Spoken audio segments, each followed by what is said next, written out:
the seed of fears had been sown some years ago, probably immediately after the Civil War ended.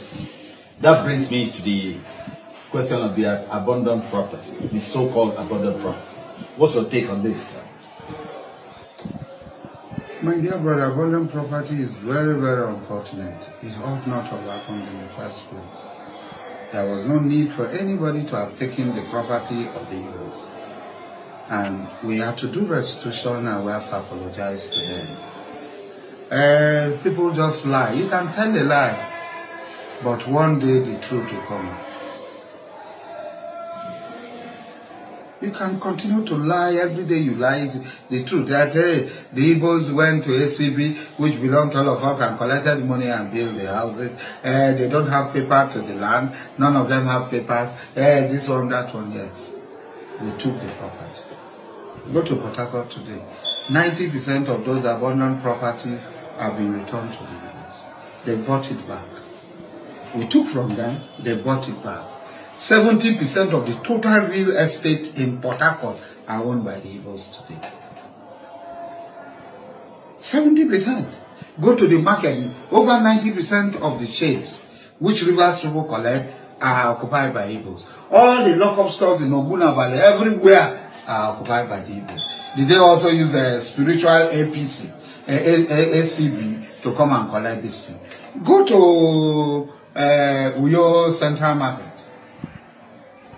90% of the shades are not Igbo people shades. Yeah. Go to are they not Igbo people shades? Yeah. Go to Calabar Wat Market, are they not Igbo people shades? Yeah. We come to Inegwa. We just went to buy something at General Supermarket. It's owned by an Igbo man. The people selling their Igbos. Did they use a ACB to collect it?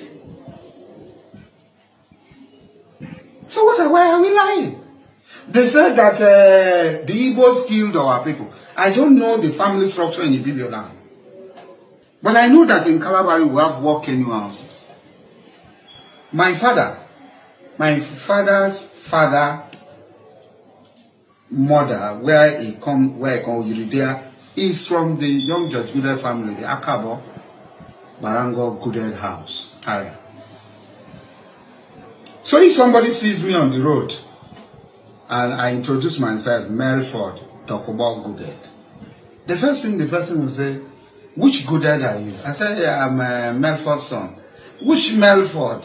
I said, Melford, the son of Dokubo. Oh, Dokubo, the postmaster, the son of Oyudia, a member of Akabo's house. It's very easy. So where are the people that were killed in Abonima? Who are they? Are they the Chibok girls? Are they go? Because if you now say Ankyo Oprom brings, everybody knows who Ankyo Oprom is. It's not an easy something to find somebody in Calabar, but they keep on telling this lie. They cannot tell us the people that were killed in Bukma by Biafra, the people that were killed in Abonima by Biafra, the people that were killed in Bakana by Biafra. Don't they have family? If I go to Biafra like this, if I go to Bakana like this, I stand like this. I say I'm going to Shalipolo. Charlie Igbangibo will great compound. Igbangibo, the son of Komagolia. Komagolia, the son of Odum Baiboy. Odum Baiboy, the son of Awo. I don't think these fears are justified. I don't think so. We all saw what the Igbos did for good luck. Igbos have been contesting presidency.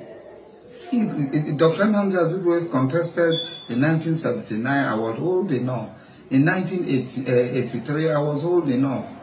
Our people did not vote for Nnamdi Azikiwe. Ojukwu contested for presidency. Our people did not vote. Rivers and Cross River and later Akwa Ibom, Cross River, Bayelsa did not vote. But Goodluck Jonathan came and contested presidency.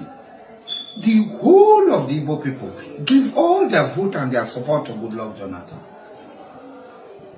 That shows that we are the problem. They are not the problem. We are the people who want to apologize to them. They are not. Whatever crime they've committed against us, whatever sin they've committed against us, they pay restitution by supporting Goodluck. There was no single Igbo senator Before this Mango INEC something they are doing, all Igbo senators were no single APC Igbo senator. No single APC House of Rep member. Before the by-election and so on, they took power, manipulated INEC and gave themselves vote and used the court to justify in this thing. That clearly shows that if there was anything which I can't find, which I cannot find, they have paid restitution for it. It has been raining since morning, but I still have to make this video. I still have to air my opinion on this matter. You may not actually like Asari.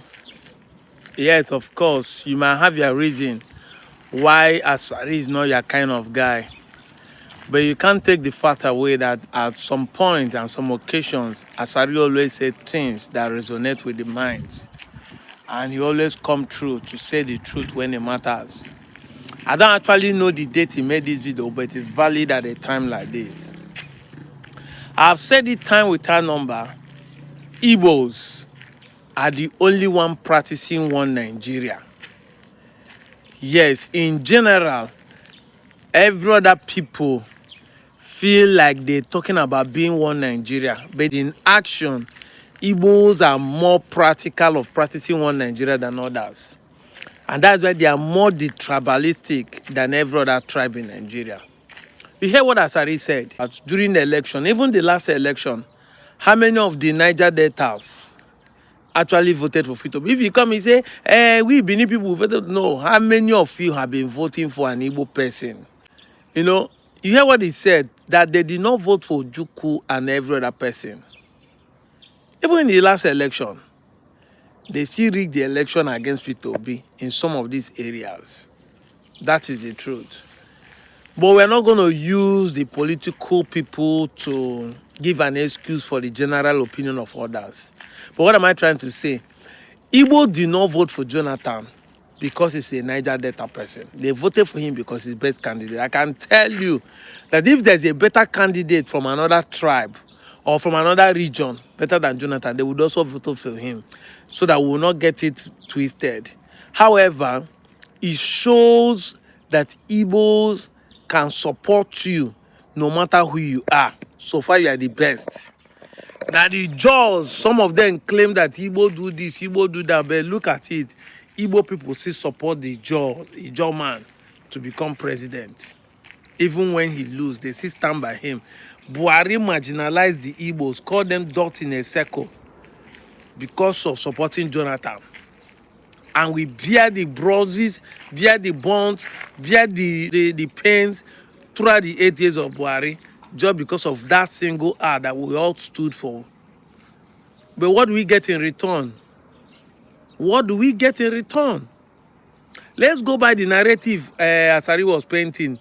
You heard what he was saying about the abandoned property. That the lies people lie, that is why they claim the property. They did not get it legitimately. And there's an allegation that this abandoned property is one of the reasons why the rivers are denying, some of them are denying they are not Igbo. But where have he gotten them to? The same property, the Igbos have collected it back again. The same property, legitimately. I need to emphasize on it so that you understand. They have collected the same property, legitimately. They have bought it. You hear all the places he mentioned that Igbos have collected it. You won't say the people they gave 20 pounds after the Civil War and they came back, work hard to collect the same property, buy the property and establish. And because of this oneness, this one Nigerian they practice, that's why they still go back to the place they collected their property to buy the property again and still live comfortably in your place. But if you come, you just be running with mentality they are trying to dominate you. Somebody that bought his land legitimate want to dominate you. Do you know what is domination? The person will not do it legitimate. It will come by force, like what the Fulani is doing to the northern people. They will come and claim your land without your permission. That is what he called dominating.